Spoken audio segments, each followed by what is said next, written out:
Voilà, bonjour à tous. Merci bien à l'UGRIA pour cette invitation. Merci à la chaire UNESCO pour la possibilité de débattre et de réfléchir ensemble aujourd'hui autour de cette thématique dans ce format un peu particulier. Moi, c'est la première fois que je participe à une telle conférence de consensus, dissensus. Mais je trouve que c'est plutôt stimulant comme cadre de travail et d'échange entre nous. Alors, le rôle qui m'est attribué est un rôle de discussion, d'un travail, alors Luc l'a souligné, je crois que ça doit être souligné, particulièrement complexe et ambitieux qui a été fait par Annie Féfan, de rédaction d'un état de l'art autour de cette question former. Dans le texte, on découvre que c'est souvent aussi apprendre au sein des établissements scolaires.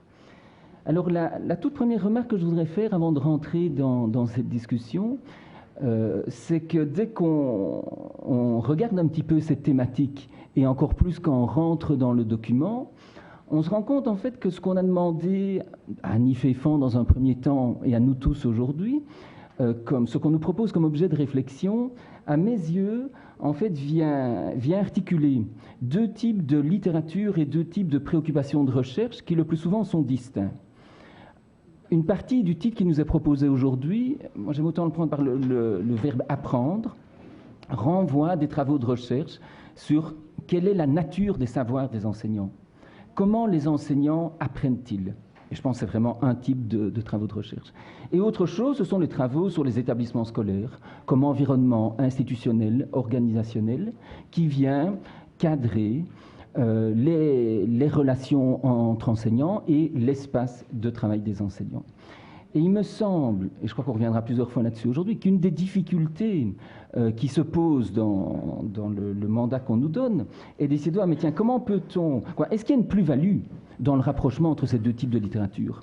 Et comment est-ce que les travaux sur un objet peuvent permettre de mieux penser et peut-être un jour de faire des préconisations plus solides par rapport à l'autre objet. J'ai l'impression que c'est vraiment le défi de la journée d'aujourd'hui et j'ai l'impression que c'était vraiment un des aspects les plus complexes du mandat qui a été donné à Annie Féfan, qui est auteur de cet état de l'art. Disons-le tout de suite, ma perception de la recherche scientifique en la matière, donc je le disais il y a quelques instants, le plus souvent a tendance à dissocier ces deux objets. Alors, il y a toute une série d'exceptions à ce que je dis. Et par rapport à ce que je connais, qui évidemment est limité, c'est peut-être du côté des Pays-Bas. J'ai l'impression qu'autour de travaux sur le workplace learning, qu'il y a eu sans doute chez les chercheurs néerlandais les travaux qui sont allés peut-être plus loin qu'ailleurs sur l'articulation entre la question de l'apprentissage, mais penser aussi à partir d'un cadre organisationnel, quelles sont les caractéristiques spécifiques de l'établissement scolaire qui offrent à la fois des possibilités, mais aussi des limites à l'apprentissage sur le lieu de travail. Voilà. Mon intervention sera structurée de la manière suivante. Je vais dans un premier temps questionner un certain nombre d'éléments que j'ai trouvés dans la synthèse proposée par Annie Féfan. Vous verrez que ce sont parfois des éléments centraux, parfois des éléments plus périphériques, mais je pense que ce sont des éléments sur lesquels on doit se positionner. Et ce sont des questions qu'on doit traiter pour pouvoir avancer par rapport au mandat qui est le nôtre aujourd'hui. Je poursuivrai en mobilisant ce que je connais le mieux par rapport à l'objet d'aujourd'hui. Donc moi, je travaille plutôt sur les questions d'analyse des politiques et des organisations éducatives. J'ai pas mal travaillé par rapport aux apports de la sociologie des organisations. Et j'ai l'impression que reprendre un certain nombre de résultats de recherche du côté de la sociologie des organisations éducatives va nous aider à avancer sur cette articulation. En quoi ce qu'on connaît sur les établissements peut aider à poser la question et à comprendre ce qui se passe ou ce qui ne se passe pas par rapport à l'apprentissage des enseignants. Et je terminerai avec ce petit point. Qu'est-ce qu'on peut dire? Quelles sont les questions en suspens? Quelles sont pour moi les hypothèses de recherche à traiter, parce que non résolues aujourd'hui, sur la question d'apprendre dans une structure, dans un environnement cellulaire? Alors si j'en viens à ces quelques prémices, à ces quelques éléments qui sont là, parfois tout à fait explicitement, parfois moins dans l'état de l'art qui nous a été proposé, première chose, j'ai envie de souligner qu'il y a à mes yeux différentes conceptions du savoir et de l'apprentissage présentes dans la note qui nous a été remise. il y a une première conception qu'on peut appeler cognitive, socio-cognitive, post-piagétienne dans une certaine mesure, qui pose les savoirs comme un processus, ou la construction des savoirs, ou l'apprentissage, comme un processus qui est, j'ai envie de dire, fondamentalement individuel, qui est bien sûr un individu pensé dans ses interactions avec d'autres, mais conception de l'apprentissage dans certains de ses travaux, où finalement l'apprentissage, la connaissance, à un moment donné, devient la connaissance de l'individu et est située auprès de l'individu apprenant. Il me semble que parallèlement, dans un certain nombre des travaux cités, on est sur une autre conception de l'apprentissage. Et c'est sans doute du côté des travaux sur les communautés de pratique, les travaux de Lev et Wenger, que cette conception de l'apprentissage est la plus explicite. On est dans une approche, les spécialistes me pardonnent si je suis un peu approximatif ici, on est dans une approche culturelle ou socioculturelle de l'apprentissage. C'est-à-dire qu'on est dans une conception de l'apprentissage, conception située de l'apprentissage, où on ne peut pas complètement, certains diront pas du tout, considérer que l'apprentissage à un moment donné est quelque chose dans l'individu. L'apprentissage fait partie de la situation dans la perspective des communautés de pratique. L'apprentissage est une cognition qui est partagée à travers une communauté de pratique. L'apprentissage, donc, n'est pas un processus que l'individu va acquérir, mais l'individu va rentrer dans une communauté qui partage un ensemble de significations, un ensemble de cognitions, un ensemble de répertoires de pratiques. Alors, moi, la première chose que j'ai envie de dire aussi, c'est, donc vous comprenez tous et vous savez sans doute cela, que donc, ce ne sont pas les mêmes conceptions de l'apprentissage. Je pense que ça a toute une série d'implications quand on va s'intéresser au processus d'acquisition de connaissances et donc d'apprentissage. Et que ça va poser des questions aussi, eu égard à la nature structurelle de l'établissement scolaire, et je reviendrai longuement là-dessus tout à l'heure, notamment à l'isolement entre les personnes, qui nous donne une configuration a priori qui est assez différente de la conception traditionnelle des communautés de pratique, où les personnes sont en interaction, et où l'apprentissage repose sur la participation des personnes et sur un engagement des personnes avec autrui, avec la communauté. Et troisièmement, il y a une troisième conception de l'apprentissage qui est proposée dans le document soumis, c'est la référence à l'organisation apprenante. Alors, un élément en tout cas qu'il faut souligner ici, c'est qu'on se déplace partiellement, en tout cas de niveau. Quand on parle de l'organisation apprenante, on ne parle pas uniquement de l'apprentissage des individus, on ne parle pas uniquement de l'apprentissage des enseignants, on parle de la capacité d'une structure collective et organisée d'apprendre de sa propre expérience.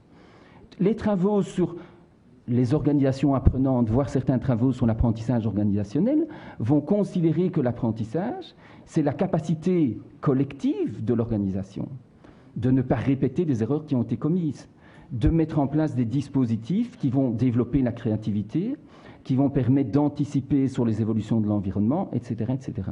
Donc il y a minimalement un déplacement de niveau dans le type d'apprentissage et de localisation d'apprentissage auquel on s'intéresse. Déplacement de niveau qui d'ailleurs a souvent été questionné. Est-il raisonnable de considérer que l'organisation peut apprendre? Mais je ne rentrerai pas dans ce débat-là pour l'instant.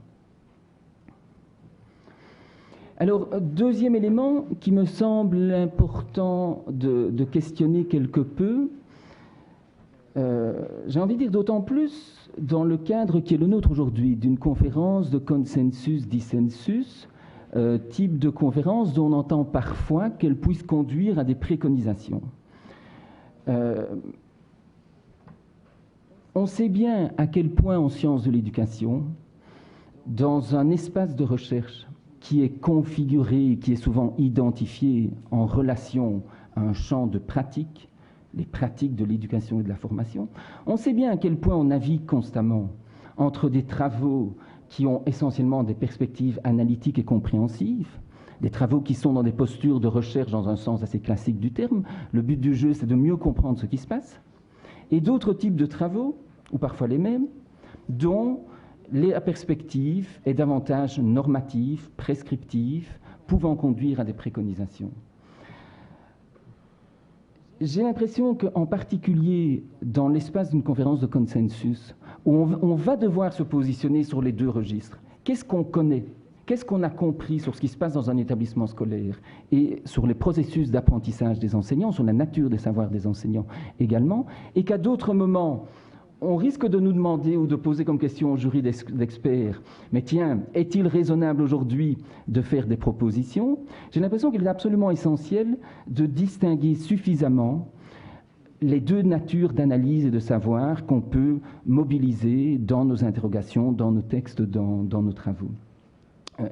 Ma perception des choses, j'ai envie de dire, je trouve qu'Annie Pfeffer a fait un effort tout à fait remarquable pour se positionner elle-même dans une perspective analytique, mais en même temps, les travaux mobilisés, les travaux dont on parle, sont des travaux qui parfois passent complètement à quelques lignes d'intervalle d'un registre à l'autre. Et je trouve que ça pose parfois problème aux chercheurs de se situer sur quel registre se situe-t-on. Troisième élément à élucider, me semble-t-il, c'est la tension, pas tout à fait explicite dans le document, c'est peut-être une tension qu'en tout cas moi j'ai envie d'y mettre et d'y apporter. Développement de l'organisation ou développement de la profession.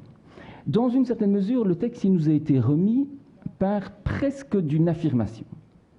Le développement professionnel des enseignants, l'apprentissage en cours de métier des enseignants doit se faire dans l'établissement scolaire. Alors moi j'ai envie de dire oui peut-être, oui mais, oui sans doute jusqu'à un certain point.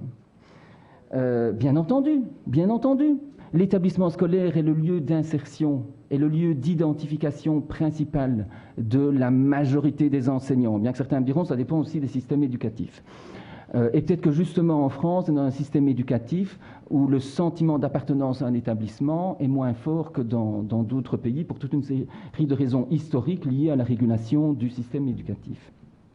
Bien entendu qu'il faut parier en termes de politique éducative, mais là je bascule sur du normatif, qu'il faut parier sur la capacité d'utiliser l'établissement scolaire et l'équipe éducative comme lieu de stimulation des apprentissages et du développement professionnel.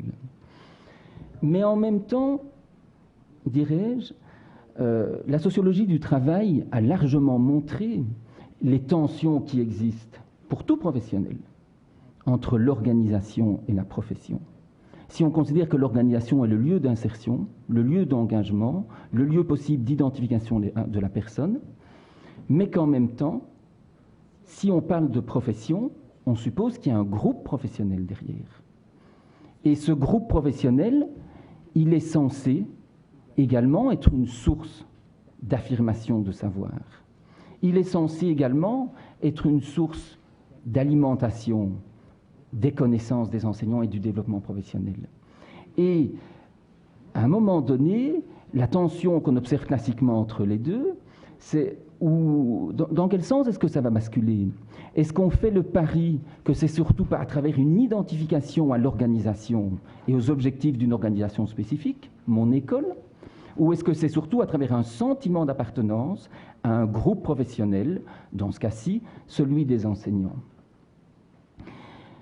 Si je reprends un tout petit peu des débats qu'on a eus il y a une dizaine d'années autour de la question de la professionnalisation des enseignants, et de la tension entre les approches en sciences de l'éducation versus les approches en sociologie des professions.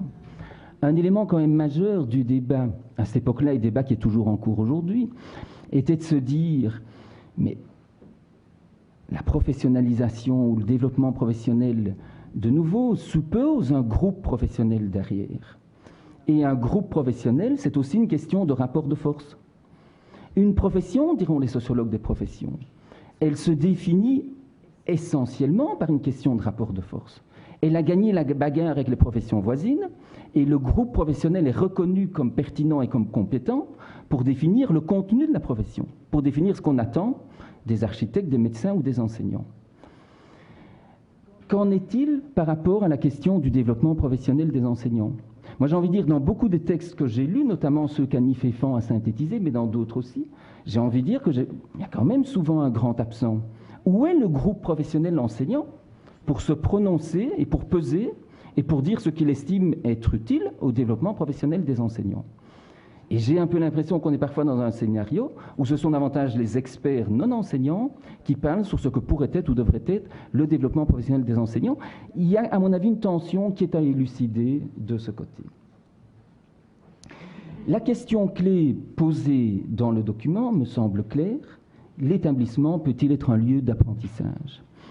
Moi, je vais continuer un peu à discuter par rapport à ça, en mobilisant maintenant ce que je connais le mieux et ce qui, à mon avis, peut réellement apporter des éléments complémentaires à ce dossier, c'est-à-dire les travaux en sociologie des organisations, on peut presque dire en sociologie des organisations éducatives.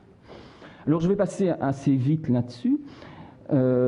Il y a une ligne de recherche du côté de la sociologie des organisations qui est déjà très ancienne, avec des résultats de recherche qui sont complètement stabilisés et qui sont largement connus et diffusés, et qui remontent, on peut remonter aux travaux de Bidwell dans les années 50-60. Et depuis lors, alors évidemment, ça a été affiné par la suite, on considère que dans à peu près tous les pays du monde, si on s'intéresse aux logiques organisationnelles présentes dans les établissements scolaires et dans les systèmes éducatifs, on identifie deux logiques organisationnelles. Une logique bureaucratique d'une part. Le travail est divisé dans tous les systèmes éducatifs de manière standardisée, en fonction en particulier de l'âge des élèves et des contenus enseignés. Et à côté de ça, il y a une logique professionnelle, semi-professionnelle, qui correspond à la confiance et à l'autonomie qui est attribuée aux enseignants. Sur base de ça, ça veut dire quoi ? Et je pense que c'est quand même très juste pour apporter une représentation du fonctionnement des écoles et des systèmes éducatifs. Une école qui applique des procédures standardisées pensées par les systèmes éducatifs, c'est une juxtaposition de classes où on enseigne des blocs de savoir qui ont été découpés par les concepteurs de programmes à des groupes d'élèves à peu près du même âge et qui en tout cas ont connu les mêmes parcours scolaires durant des plages horaires. Et vous voyez, tout ce qui est mis en gras ici attire l'attention sur cette logique bureaucratique et sur ces processus de standardisation des systèmes éducatifs. Et en même temps, cette structure cellulaire de l'école, je reprends ici le terme proposé par Maurice Tardif et Claude Lessard, qui conduit à des établissements scolaires qui sont des juxtapositions de classes, où chaque professeur est seul dans la classe face à son programme et les élèves qui lui sont confiés pour un an. Cette structure cellulaire, elle a des fonctions, alors je ne vais pas m'attarder là-dessus, elle garantit une offre éducative plus ou moins homogène sur tout un territoire, elle réduit les coûts de transaction, diront les économistes, elle évite que dans toutes les écoles on discute et on se dispute pour savoir ce qu'on va enseigner à qui, comment est-ce qu'on va former les classes, etc. Et donc c'est la procédure standardisée qu'on connaît dans tous les systèmes éducatifs. Cette structure cellulaire de division radicale du travail entre enseignants, elle est, on le sait, et on ne le dit pas toujours assez, mais je pense que les spécialistes là-dessus l'ont bien identifié, elle est propice aux innovations locales, beaucoup plus que dans d'autres métiers, vu l'autonomie dont chaque enseignant bénéficie dans sa cellule, son cours, sa classe pendant un an. Elle permet éventuellement des collaborations à petite échelle, entre un prof et un autre prof volontaire de la classe d'à côté, entre quelques enseignants volontaires dans le même établissement. Mais cette structure cellulaire est extrêmement complexe dès qu'on veut penser ou imaginer à du changement planifié, dès qu'on veut essayer de diffuser les innovations. Parce que la division bureaucratique d'une part, l'autonomie laissée à l'enseignant dans sa classe, l'absence quasi complète de contrôle hiérarchique dans tous les systèmes éducatifs du monde, même quand on a développé l'inspection, fait que si vous n'avez pas gagné l'adhésion des enseignants à ce que vous voulez promouvoir comme changement, c'est extrêmement difficile d'essayer de l'amener à des changements plus ou moins contraints ou prescrits de l'extérieur. C'est important aussi le dernier item qui est là.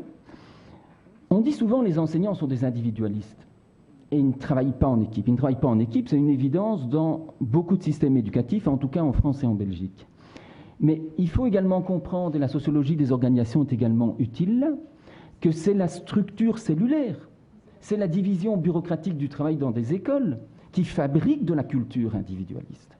Moi, je me souviens encore d'une grosse enquête organisée par l'université de Caen et de Rouen, auprès d'étudiants il y a quelques années qui passaient par les UFM et l'enquête longitudinale les suivait lors de leur insertion dans le métier et qui mettait en évidence que les tout jeunes enseignants demandaient du travail collaboratif avec les collègues, mais très vite s'imprégnaient des modalités de fonctionnement des écoles, des collèges et des lycées, de l'isolement de chacun dans sa classe, et après 2 ans d'insertion professionnelle, avaient compris que dans les écoles, chacun pour soi, c'est le mode d'agir qui fait presque partie de la culture professionnelle. Alors, par rapport à ce vieux diagnostic, mais toujours très vrai, de la sociologie des organisations éducatives, depuis 10 ou 15 ans, on se raconte, et ce n'est pas du tout idiot, que le travail collectif est sans doute une issue pour dépasser les limites de la division bureaucratique, pour inciter les enseignants à s'entraider, à se stimuler professionnellement, à trouver des meilleures réponses aux problèmes éducatifs qu'ils rencontrent dans leurs classes et dans leurs établissements.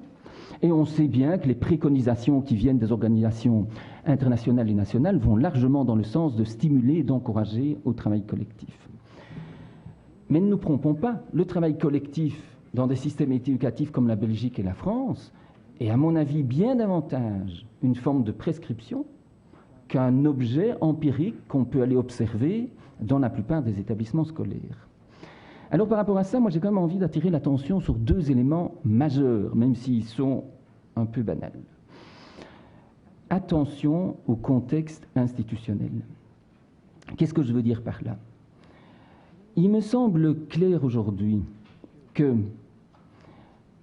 la possibilité de diffuser, de déployer et d'approprier dans les équipes éducatives ces propositions de travail collectif, elles dépendent aussi de la manière dont est conçue l'école dans le pays considéré. Donc je parle ici du projet institutionnel au sens fort du terme. Quelle est vraiment la conception du système éducatif qui est porté dans les différents pays ? Et je pense qu'on doit quand même prendre en considération, et ça vient complexifier les choses, qu'on n'est pas dans le même environnement institutionnel dans le cas de la France ou dans le cas des États-Unis. Dans le cas de la France et dans un certain nombre de systèmes éducatifs des pays latins et des pays anglo-saxons. C'est clair que quand on est dans un environnement institutionnel, je pourrais presque dire anglo-saxon, où le rôle de l'école est tout autant d'éduquer, de socialiser que d'instruire, on n'est pas avec le même type de projet éducatif que dans un système éducatif français ou belge francophone, où la place de l'instruction, la place des savoirs est beaucoup plus notoire. Quand on est en même temps, si on reste sur la question des savoirs et du projet d'instruction, dans un système éducatif où de nouveau ce qu'on a dans les pays anglo-saxons est assez différent, où la conception de l'apprentissage et de la maîtrise des savoirs est notamment, je dois maîtriser pour agir, pour intervenir sur le monde. On est dans une conception qui n'est pas la même que je dois maîtriser des connaissances pour montrer que je possède le patrimoine culturel que la nation a choisi de me transmettre. Et je pense réellement, ce n'est pas négligeable ce que je suis en train d'évoquer là. Il y a des environnements institutionnels où la nature du projet éducatif va requérir beaucoup plus qu'ailleurs du travail collaboratif. Quand l'objectif des enseignants dans une école pleinement intégrée dans la culture ou dans l'identité professionnelle est de se dire on doit former des citoyens, on doit se soucier du développement personnel des élèves, on ne peut pas le penser de la même manière que quand on est dans un système éducatif, et j'ai quand même l'impression qu'en France, vous êtes à un extrême de ce continuum, qu'on est dans un système éducatif où je vis ma mission comme je dois transmettre des connaissances. Et dans le meilleur des cas, mais ça me chagrine, des compétences en physique, en histoire ou en mathématiques. On n'est pas dans le même type d'environnement. Et c'est clair que ça a des conséquences, je crois, sur la capacité et l'intérêt de travailler en équipe. Deuxième élément, le contexte organisationnel.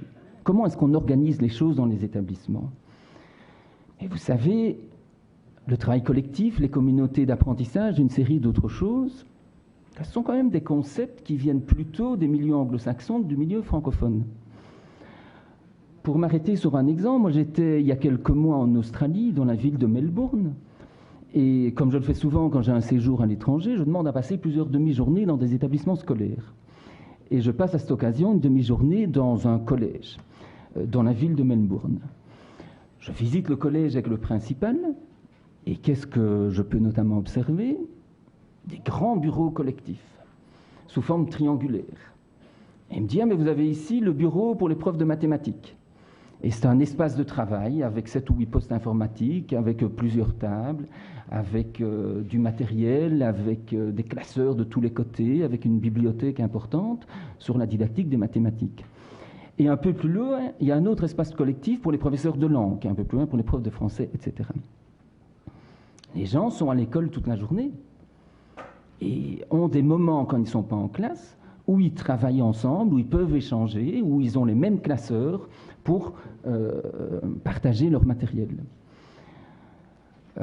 Un peu plus loin, il me fait visiter la salle des profs et il me montre un agenda avec les réunions pédagogiques programmées. Ah, c'est intéressant ça. Et vous avez souvent des réunions pédagogiques en équipe? Elle me dit, ah ben, évidemment, chaque prof a minimum 4 heures par semaine de réunions pédagogiques. C'est intéressant, ça, c'est bien. Minimum. Elle me dit, ah ben oui, ça c'est les 4 heures de base, c'est à l'horaire. Et chaque prof a 2 heures par semaine de réunions pédagogiques qui rassemblent tous les profs qui travaillent avec le même groupe d'élèves. Et à un autre moment de la semaine, chaque prof choisit une thématique dans laquelle il s'inscrit et il a 2 heures par semaine de travail pédagogique sur une espèce de recherche-action. Alors ils choisissent par quadrimestre un sujet. Les apprentissages tel apprentissage en mathématiques, la pédagogie différenciée, l'usage d'éthique dans ma discipline, la motivation des élèves.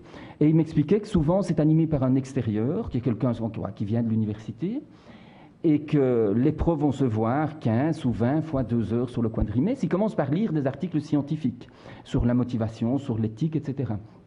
Et ils vont ensuite échanger là-dessus et mener des petites recherches-actions dans l'école sur ces thématiques. Ça fait partie de la vie quotidienne de l'école. Mais qu'est-ce que je veux dire par là? Le travail collectif, c'est un intrus dans la configuration professionnelle, dans la double logique bureaucratique et professionnelle dont je parlais tout à l'heure. Le travail collectif, c'est un nouveau venu qui rompt avec les modalités historiques de division et de coordination du travail. Alors moi, ma perception des choses, c'est qu'en tout cas, dès qu'on parle à large échelle, je ne parle pas des quelques écoles militantes et pilotes qui font des choses extraordinaires sans avoir besoin que le système bouge.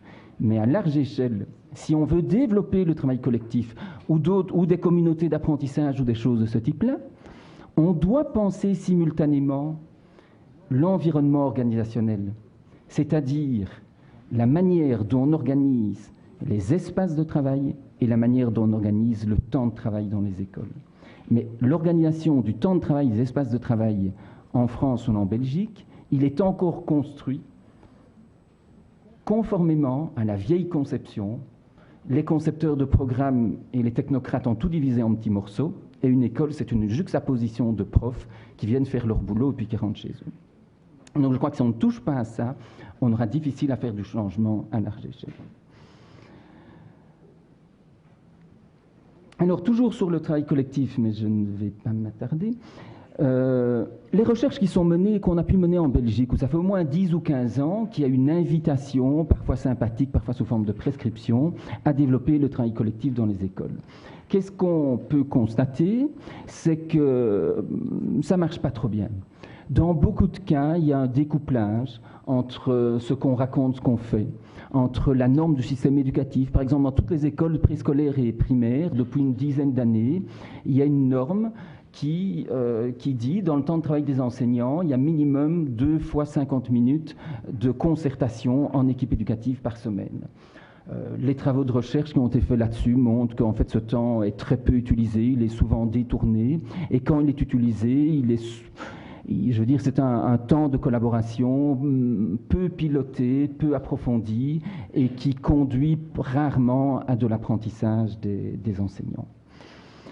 Ce qu'on constate aussi, et c'est à la fois plus intéressant et plus préoccupant, c'est que même dans les écoles, et le plus souvent ce sont des écoles où il y a un leadership pédagogique fort, où il y a un chef d'établissement, parce qu'on a en Belgique des directeurs d'écoles primaires, je pense que vous n'avez pas cette figure-là dans toutes les écoles en France, même dans les écoles où il y a un pilote et où le chef d'établissement va réunir son équipe périodiquement, va leur dire on va passer du temps à réfléchir ensemble, sur telle pratique de pédagogie différenciée, sur tel type d'apprentissage, sur telle articulation à ce qu'on fait en éveil et à ce qu'on fait dans le cours de français.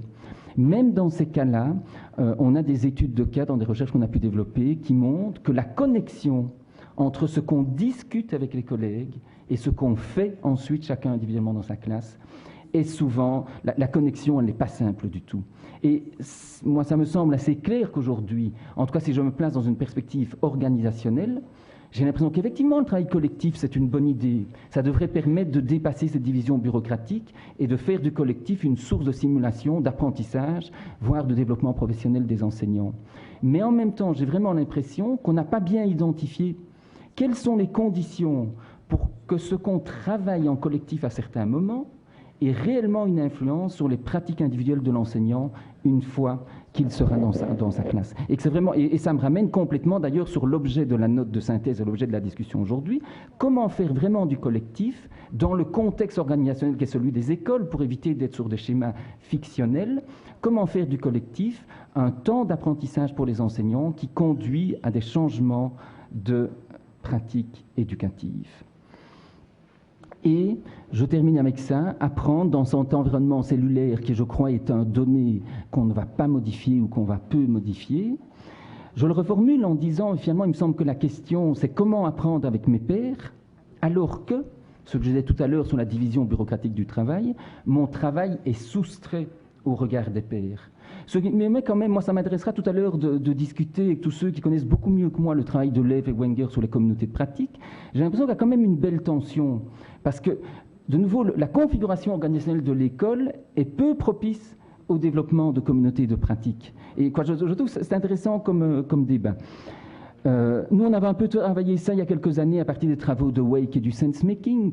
Wake qui considère aussi qu'en situation d'incertitude, où la signification des situations n'est pas complètement donnée, les travailleurs doivent attribuer du sens. Qu'est-ce que ça veut dire un élève en retard? Qu'est-ce que ça veut dire un élève qui est distrait, qui végète dans la classe, qui bloque, qui perturbe, qui chahute? Comment est-ce que je l'interprète et comment est-ce que j'interviens par rapport à la situation? Mais Wake va considérer dans ses travaux que le sense-making, le fait de donner un sens, peut être, et est souvent de nature collective dans les métiers, dans les professions, mais il va être de nature collective quand il y a interaction avec les collègues. Wake va attirer l'attention sur le fait qu'il y aura des significations partagées données aux situations quand il y a un travail d'interprétation et de réaction, il y a une attitude comportementale aussi qui est rendue visible. Ce que je fais, comment est-ce que j'interprète ce que je dis face à l'élève, je le fais devant les autres. Et c'est parce que c'est rendu visible qu'à un moment, ça peut être stabilisé et devenir une signification partagée dans une équipe.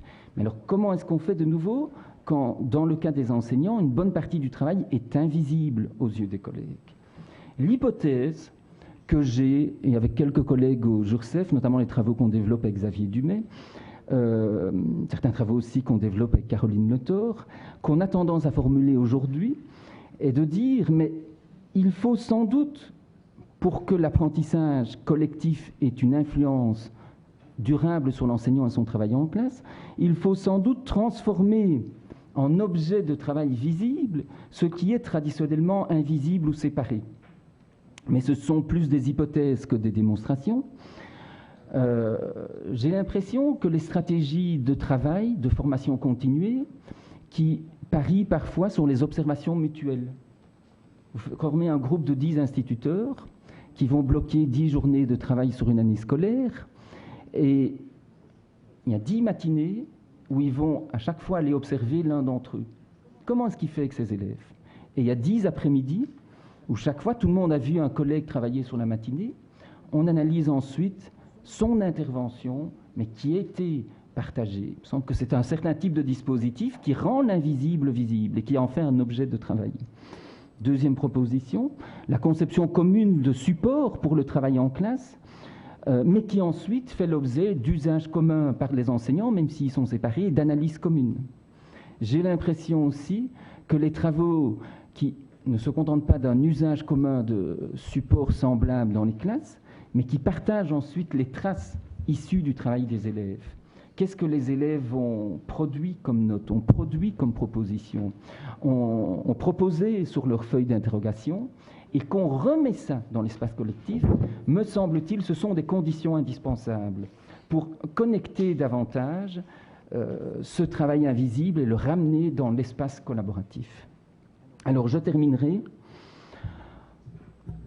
en disant, j'ai l'impression que la question clé qui nous est posée aujourd'hui, c'est comment s'appuyer conjointement sur les analyses des organisations, les analyses de l'apprentissage, pour pouvoir apporter une plus-value à la question que vous nous formulez. En tant que spécialiste des organisations, moi je dis attention, n'oublions pas que les processus d'apprentissage locaux, puisque la plupart des recherches dont il est fait mention sont des analyses faites dans les établissements, ils s'inscrivent aussi dans des environnements organisationnels et institutionnels qui ont, je crois, une influence importante sur la manière de penser, de vivre et de travailler dans les établissements. Je vous ai dit, du point de vue de la sociologie de l'organisation, si on s'intéresse à l'apprentissage, il me semble que la question clé, c'est comment développer des apprentissages entre pairs alors que chacun travaille individuellement. Et en même temps, j'avais soulevé tout à l'heure, et je reviens quand même brièvement là-dessus, quelles sont les conditions pour le développement professionnel, quelle est la place du groupe professionnel dans la définition de ce qu'on propose et attend comme développement professionnel. Et alors un peu en lien aussi avec ce qui avait été dit en début de cette matinée, quelque part la question de l'identité professionnelle qu'on n'a pas traitée, mais est-ce qu'on peut parler de développement professionnel s'il n'y a pas un minimum d'identité professionnelle? Est-ce qu'il n'y a pas là une possible contradiction qui va nous poser question? Comme on le disait tout à l'heure également, si la formation initiale ne travaille pas minimalement cette identité professionnelle et n'a pas pour objectif de façonner une identité professionnelle commune, est-il raisonnable de penser ensuite un développement professionnel qui ne puisse pas s'appuyer là-dessus? Voilà, j'en resterai là pour ma contribution donc à l'échange d'aujourd'hui.